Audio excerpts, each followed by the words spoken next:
Welcome to today's video, where we'll be discussing a concerning trend in mental health in the United States with the highest depression rates. Despite advancements in awareness and treatment, the prevalence of depression continues to be a significant challenge affecting millions of lives across the country. Around 1 in 5 American adults have dealt with a form of depression, with data also indicating symptoms are most prevalent among young adults and women.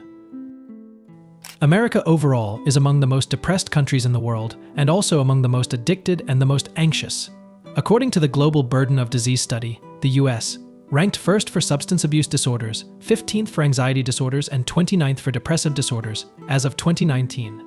National efforts to combat mental health issues in the US include a bipartisan effort to launch the 988 helpline, which reportedly received over 2 million calls, texts, or messages in the first 6 months after it launched last summer.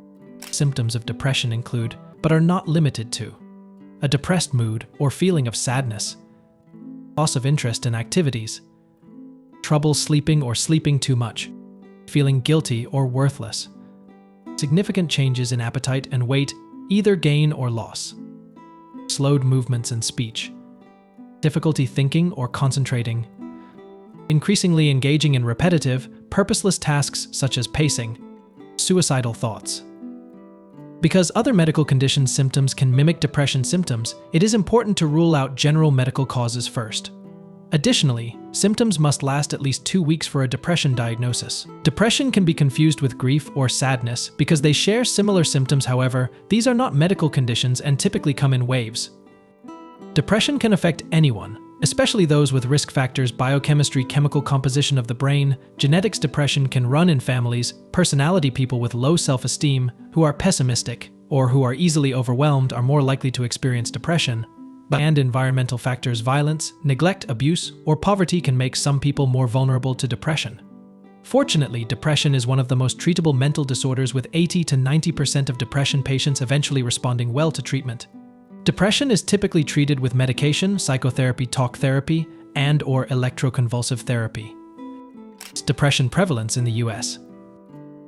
According to the National Institute of Mental Health, an estimated 17.3 million adults in the United States had at least one major depressive episode in 2017, based on the most recent data from the National Survey on Drug Use and Health (NSDUH).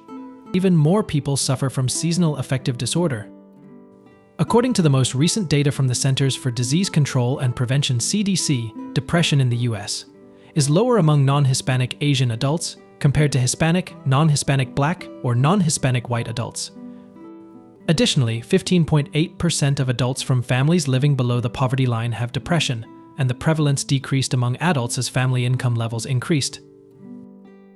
About 65% of those diagnosed with depression receive treatment, with 44% receiving combined care by a health professional and medication. 15% of those with major depression received treatment from a health professional only, and 6% received mediation treatment only. 35% of those who have major depression did not receive treatment. About 50% of those diagnosed with depression in the US are also diagnosed with anxiety. A study by Wizard analyzed CDC data from 2014 to 2018 to find the prevalence of depression in all 50 states. Depression is a significant mental health concern affecting millions of individuals across the country. By delving into the data and understanding regional trends, we can shed light on the challenges faced by these communities and the importance of mental health awareness and support. Let's count down from number 10 to 1, with a focus on Oregon, West Virginia, Maine, Arkansas, and Kentucky. Number 10. New Hampshire.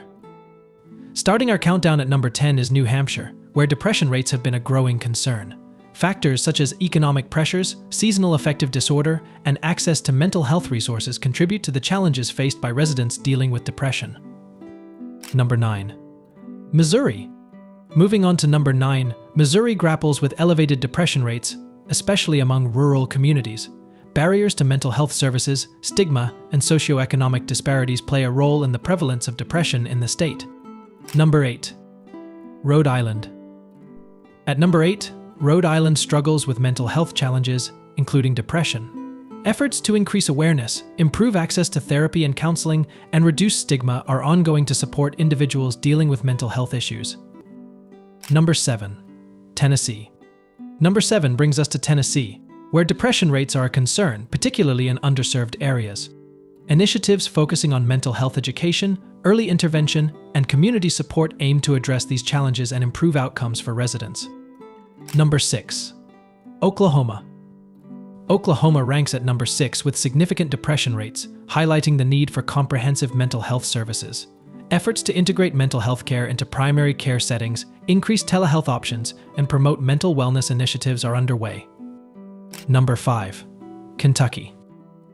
Breaking into the top 5, Kentucky faces substantial challenges related to depression. Economic factors, substance abuse issues, and limited access to mental health professionals contribute to the high prevalence of depression in the state. Number 4. Arkansas. At number 4, Arkansas grapples with elevated depression rates, especially in rural and underserved communities.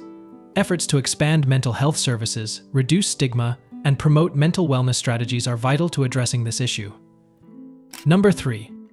Maine. Moving on to number 3, Maine confronts significant mental health challenges, including depression. Factors such as seasonal variations, economic stressors, and geographic isolation impact mental well-being in the state. Number 2. West Virginia.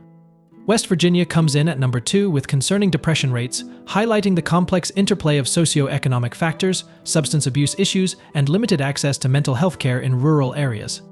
Number 1. Oregon. Topping our list is Oregon, where depression rates are among the highest in the nation. Various factors, including economic pressures, social isolation, and lack of mental health resources in certain regions, contribute to the prevalence of depression in the state. The states with the highest depression rates face multifaceted challenges that require a comprehensive approach to mental health care. Addressing stigma, improving access to services, promoting mental wellness, and fostering community support are essential steps in supporting individuals affected by depression and enhancing overall well-being across these regions. As we wrap up, let's remember the importance of mental health awareness and support. If you or someone you know is struggling with depression or any mental health issue, don't hesitate to seek professional help and reach out to support networks. Together, we can work towards a healthier and more compassionate society. Thanks for watching.